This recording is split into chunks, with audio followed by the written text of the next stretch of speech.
నమస్తే. Welcome to Divyasri kitchen. అందరూ ఎలా ఉన్నారు? నేనైతే చాలా బాగున్నాను. మీరు కూడా బాగుండాలని కోరుకుంటున్నాను. అండ్ ఫస్ట్ టైం గనక ఎవరైనా మన ఛానల్‌ని చూస్తే లైక్ చేసి సబ్స్క్రైబ్ అవ్వండి.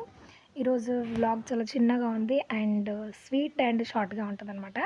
అండ్ ఫస్ట్ నేనైతే ఇక్కడ స్వామివారికైతే కృష్ణాష్టమి రోజు అటుకులతో లడ్డు చేశాననమాట. కృష్ణాష్టమి రోజు ఏంటి ఎప్పుడన్నా పిల్లలకి తినాలి అనిపించినప్పుడు కూడా చేసుకోవచ్చు. ఆ ప్రాసెస్ కూడా చూపిస్తాననమాట. అండ్ నేనైతే ఫస్ట్ టైం అనమాట ఇట్లా చిన్ని కృష్ణయ్య పాదాలు వేయడము. నేను కొన్ని ఇండ్లల్లో రెంట్‌కున్నప్పుడు వాళ్ళు రెంటర్స్ గానివ్వండి, ఓనర్స్ గానివ్వండి, ప్రతి ఒక్క పండుగని ఎంత బాగా సెలబ్రేట్ చేసుకుంటారంటే, ఇంకా చెప్పనవసరం లేదనమాట. అంత బాగా అంటే మనకి ఈ సోషల్ మీడియా లేనప్పటి నుంచి గూడా కొంతమంది చాలా బాగా సెలబ్రేట్ చేసుకుంటారు. ఇంకొంతమంది నార్మల్ డే ఎలా ఉంటదో తిన్నామా, పడుకున్నామా, తెల్లారిందా అనే విధంగా ఉండేవాళ్ళుంటారు. ప్రతి రోజును ఒక ఒక ఫెస్టివల్ లాగా సెలబ్రేట్ చేసుకునే వాళ్ళు కూడా ఉంటారనమాట. నేనైతే డేని డేలాగా, ఫెస్టివల్‌ని ఫెస్టివల్ లాగా సెలబ్రేట్ చేసుకుంటాను. అండ్ స్వామివారి దయ వల్ల ఈరోజైతే బుజ్జి కృష్ణయ్య పాదాలైతే వేసుకున్నా. అది కూడా మరీ ఎక్కువగా కాకుండా ఒక 4, 5 స్టెప్స్ మాత్రమే అనమాట. ఎందుకంటే మళ్ళీ దాన్ని మనము మెయింటైన్ చేయాలి. అక్కడ ఇక్కడ నడుస్తూ, తొక్కుతూ అలాంటివి చేయొద్దు కదా! అది కూడా ఒక 1, 1 ½ వరకు మాత్రమే ఉంచేసి తర్వాత క్లీన్ చేశాననమాట. అండ్ ఇక్కడ దేవుడికి పూజ చేసిన తర్వాత కూడా నా ఈ పాదాల కోసమే నాకు ఇలాగ పూలు పూసాయా అనిపించింది. చాలా అంటే చాలా పూలున్నాయి చెట్టు నిండా. ప్రతి ఒక్క పాదానికైతే ఇట్లా పూలైతే పెట్టేసుకున్నాను. లాస్ట్ ఇయర్ అయితే మా ఓనర్ ఆంటీ అయితే గేట్ దగ్గర నుంచి స్టెప్స్ మీద మొత్తం గూడా ఆవిడ పాదాలేసింది. అప్పుడు నేను వెయ్యలేదసలు.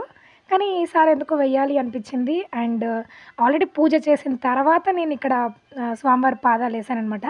చాలా అంటే చాలా హ్యాపీగా అనిపించింది. గుడికి వెళ్ళలేకపోయినా కూడా. అండ్ ఇట్లా సెలబ్రేట్ చేసుకుంటే అదొక తెలియని సాటిస్ఫైగా ఉంటదనమాట మనసనేది. ఇట్లాంటి పాజిటివ్ వాటిని ఏవి చేయాలో అవి ఎంతవరకు చేయాలో అంతవరకు చేస్తే మంచిదే. పెద్ద తప్పేమీ గాదు. అండ్ స్వామివారి కోసమైతే నేనిక్కడ అటుకులతోటి లడ్డు చేశాను. నార్మల్‌గా స్వామివారికి మామూలుగా అటుకులు పెట్టినా కూడా అంటే మనం భక్తితోటి స్వామి మీద ప్రీతితోటి ఏది పెట్టినా స్వామి చిన్న బెల్లం ముక్క పెట్టినా కూడా తీసుకుంటారు. ఇక్కడైతే నేను అటుకులు, బెల్లము, కొంచెం ఇలాచి అండ్ నెయ్యి వేసి మొత్తం కలిపేసి స్వామివారికి ఒక బౌల్‌లో పెట్టుకున్నాను. పెట్టిన తర్వాత నాకొక డౌటొచ్చింది. అరే! బుజ్జి కృష్ణయ్య గదా! చిన్న కృష్ణుడిని మనం పూజిస్తాం గదా! ఈరోజు. అంటే స్వామివారు పుట్టింది కృష్ణాష్టమి అంటే స్వామివారు పుట్టిన రోజే గదా! అంత చిన్న కృష్ణయ్యకి అటుకులు తినగలడా అని ఒక చిన్న ఆహ్, డౌట్‌లాగా అనమాట. అంటే మేము ఇంట్లో డిస్కషన్ చేస్తూ పిల్లలతోటి అట్లాంటి డౌట్స్ వస్తూ ఉంటాయి మా పిల్లలకి. అసలు పుట్టిన పిల్లలు ఎవరైనా తింటారా మమ్మీ ఇట్లా అటుకులు, బెల్లము? ఇంగా వాళ్ళ డౌట్‌లకు అంతుండదు గదా! అంటే నాకేమనిపించిందంటే ఈ అటుకులు, బెల్లం ఎప్పుడు ఇలాగే పెడుతూ ఉంటారు గదా అందరూ. వీటిని లడ్డులాగా చుట్టి పెడదామని జెప్పేసి స్టవ్‌తో పని లేకుండా వీటన్నింటిని కలిపేసి ఫస్ట్ స్వామివారికి నైవేద్యంగా పెడదామని జెప్పి బౌల్‌లో తీసుకున్న తర్వాత మళ్ళీ వాటన్నిటిని నేనేం చేశానంటే మిక్సీ జార్‌లో యేసుకున్నా. మిక్సీ జార్‌లో వేసేసుకొని ఫైన్‌గా పౌడర్ చేసుకున్నా.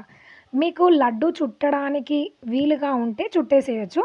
ఒకవేళ చుట్టడానికి ముద్ద కావట్లేదు, పొడి పొడిగా రాలిపోతుంది అనుకుంటే అప్పుడు దాన్ని కొంచెం నెయ్యి యాడ్ జేయడం గానివ్వండి, లేదంటే ఆ మిక్సీకి వేసిన పౌడర్‌నే ఒక్క డ్రాప్ నెయ్యి వేసి పెనం పైన అంటే ఏదన్నా పాన్ పైన ఫ్రై చేశారనుకోండి, ఆ బెల్లం అనేది మెల్ట్ అయిపోయి ముద్ద కట్టడానికి ఛాన్సెస్ ఉంటాయన్నమాట. అయితే ఇక్కడ నాకు అవసరం లేకుండా జస్ట్ నెయ్యితోటే ఉండ కట్టిందనమాట. మనం సున్నుండలు కడతాం గదా! ఆ విధంగా అసలు టేస్ట్ మాత్రం నిజంగా ఎంత బావుందంటే, ఎంత ఈజీగా టేస్టీ లడ్డూలు జేసుకోవచ్చు అంటే ఎవ్వరైనా చేసేస్తారు గదా! పిల్లలకి ఇష్టంగా చేసి పెట్టేయొచ్చు. అండ్ వాళ్ళు గూడా చాలా బాగా తింటారనమాట. అండ్ ఇట్లా ట్రై చేయండి. అయితే ఫుల్ వీడియో అయితే మన ఛానల్‌లో ఉంది వెళ్లి చూడండి. ఈజీగా చేసేసుకోవచ్చు. అండ్ షాప్‌కెళ్ళిపోయి నేనైతే ఇక్కడ ఫ్రాకులు స్టిచ్ చేసిన. అసలు నాకు బుడ్డిదాని ఫ్రాక్ ఎంత బాగా నచ్చిందంటే చాలా క్యూట్‌గా అనిపిచ్చింది. ఇదైతే మదర్ అండ్ బేబీ ఫ్రాక్ అనమాట. మదర్‌కేమో 3/4 అంటే నీస్ వరకొచ్చేటట్టుగా అండ్ మిగిలిన దాంతోటి ఈ క్యూట్ ఫ్రాక్ అనమాట. నాకిది ఎంత బాగా నచ్చిందో అసలు కింద క్యాన్ వెయ్యకున్నా గూడా ఒక బుట్టలాగా చాలా బాగొచ్చింది. అండ్ ఇది ఆర్గాన్జా కాబట్టి అలాగే ఉంటది. చిన్న చిన్న ఫ్రిల్స్ ఇచ్చాను. అండ్ దీంతో పాటు ఈ ఫ్రాక్ గూడా బాగా నచ్చింది. దీనికి నెక్కే హైలైట్ అన్నట్టుగా అనిపిస్తుంది చూస్తుంటే మాత్రం. చాలా డీటెయిలింగ్‌గా అనిపిచ్చింది.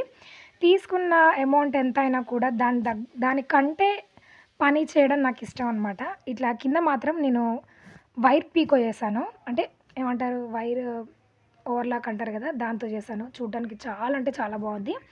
అండ్ మీకు ఈ వీడియో నచ్చితే లైక్ చేయండి, మీ ఫ్రెండ్స్ అండ్ ఫ్యామిలీ మెంబర్స్కి షేర్ చేయండి. మరికొన్ని డిఫరెంట్ వీడియోస్ కోసం ఛానల్ని సబ్స్క్రైబ్ అవ్వండి. Thanks for watching. జై శ్రీరామ్.